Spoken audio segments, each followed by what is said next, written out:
Ano ba, mga kapatid, ang tinutukoy ng Panginoon sa mabuting balita na maliit na bagay at malaking bagay?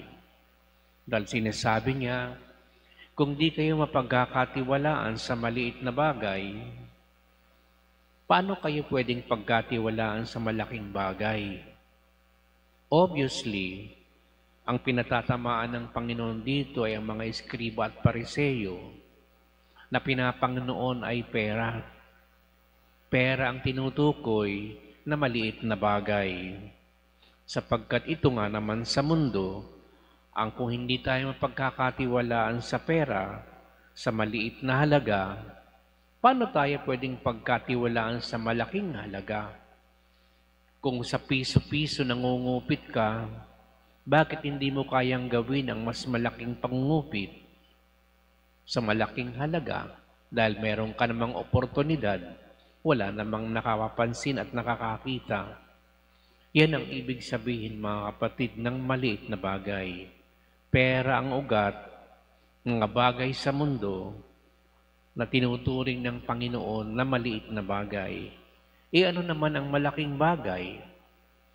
Mga kapatid, anumang bagay na material ay sa mata ng Panginoon ay maliit na bagay. Bagamat maraming tao na para sa kanila ang mga material na bagay ang pinakamalaking bagay sa mundo. Kaya nga ang iba nagsusumakit, nagsisikap na makatira sa magandang bahay, maka-afford ng lahat ng pwedeng bilhin at maging maalwa ng kabuhayan, maging komportable sa buhay. Pero iba ang pananaw ng Diyos, mga kapatid. Dahil kung di ka mapagkakatiwalaan sa maliliit na bagay, paano nga naman ikaw pwedeng pagkatiwalaan sa malalaking bagay? Ang malalaking bagay ay nagsisimula sa bagay na moral. Pero ito'y kahuli-huli na ang mga bagay na espiritual. Kung ikaw ay nandaraya, paano ka makapaglilingkod sa Diyos? Dahil naglilingkod talaga sa Diyos dapat hindi mangdaraya, hindi nagnanakaw. Maliit na bagay ang pera, pero kung nagnanakaw ka, paano ka magkakaroon ng malinis na kalooban kung punong-puno ka naman ng karumhan? Hindi ka pwedeng maging espiritual na tao kung punong-puno ka ng mga immoral na bagay o illegal na bagay. Halimbawa, mga kapatid, nagnanakaw ka, nangangalunya ka, ikaw ay lumalabag sa mga batas. Yan ay mga bagay na illegal at immoral. Kung hindi ka pwedeng maging moral ang pamumuhay, paano ka pwedeng pagkatiwalaan ng mga bagay na espiritual? Hindi pwede, incompatible. Sabi nga dito, pipiliin mo na kasuklaman ang isa at yayakapin mo ang isa. It's either or. Yayakapin mo ang maliliit na bagay sa mundong ito, tulad ng pera, pero hindi mo pwedeng paglingkuran ng sabay ang pera at ang Diyos. Yan ang wisdom, mga kapatid, ng vows ng mga reliyoso, mga madre at mga pari, yung chastity, yung poverty, yung obedience. Sapagkat lahat ay iiwan mo talaga para sa Panginoon. Hindi ka pwedeng maging mayaman. Kung pagkakalooban ka ng Diyos ng pera, sabi nga, gamitin mo yan sa pakikipagkaibigan.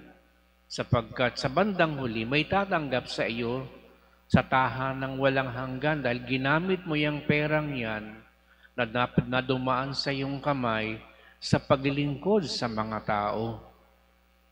Yun, hindi ka pwedeng magpayaman para sa sarili mo lamang. Kung nagkakaroon ka, yan ay meant to be given away. At yun ang daan para hindi ka maging alipin ng pera, kaya may vow of poverty.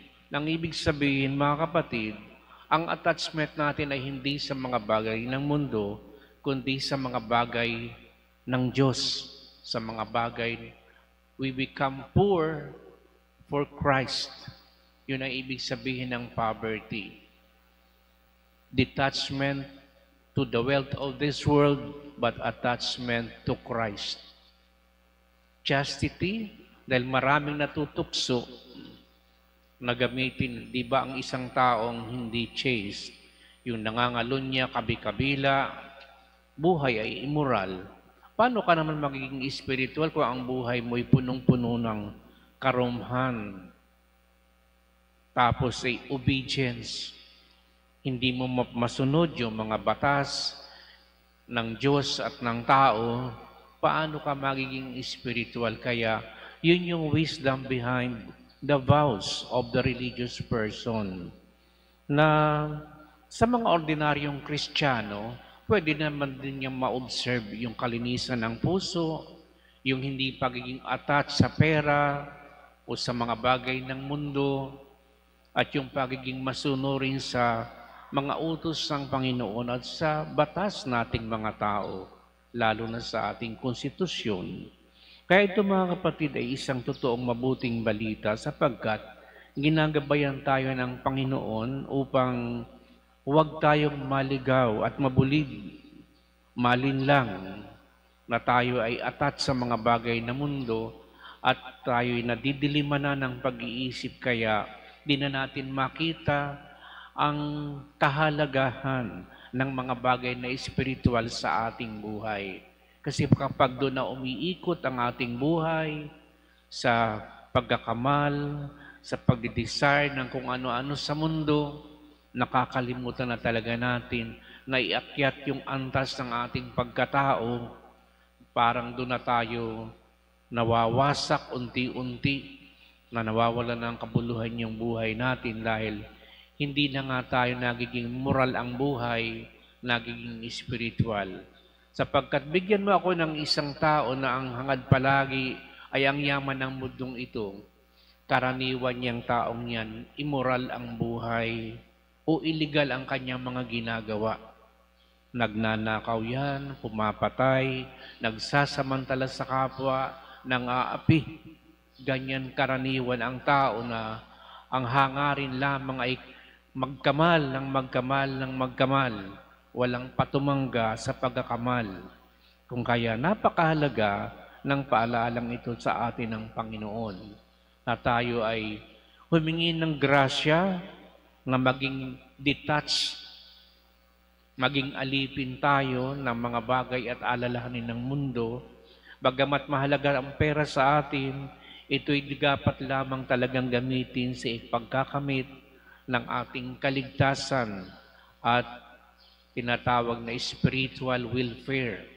Makatutulong dapat ang pera at ang mga bagay ng mundo sa pagkakamit ng totoong buhay spiritual at buhay moral ng isang tao.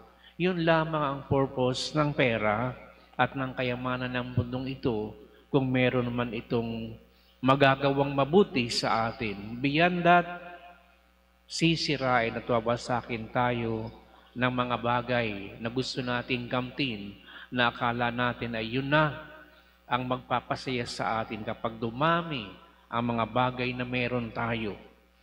But the kingdom is like this. It's not about possessing. It's about giving. So if you don't give, how can you acquire the kingdom when you would like to possess and possess and possess? Yun ang sinasabing maliwanag ng Panginoon dito. You cannot serve both God and mammon. You have to choose any of it. So, nasa sa atin mga kapatid na kapasyahan. Kung gusto mo ng kaperahan, kung gusto mo ng yaman ng mundong ito, doon ka rin mamamatay and you will never see the kingdom. You will be deprived of seeing it. Kapag ito naman ang pinili mong kabila, makikita natin ang kagandahang loob ng Diyos at ito yung totoong kayamanan na dapat hinahanap ng bawat isa sa atin.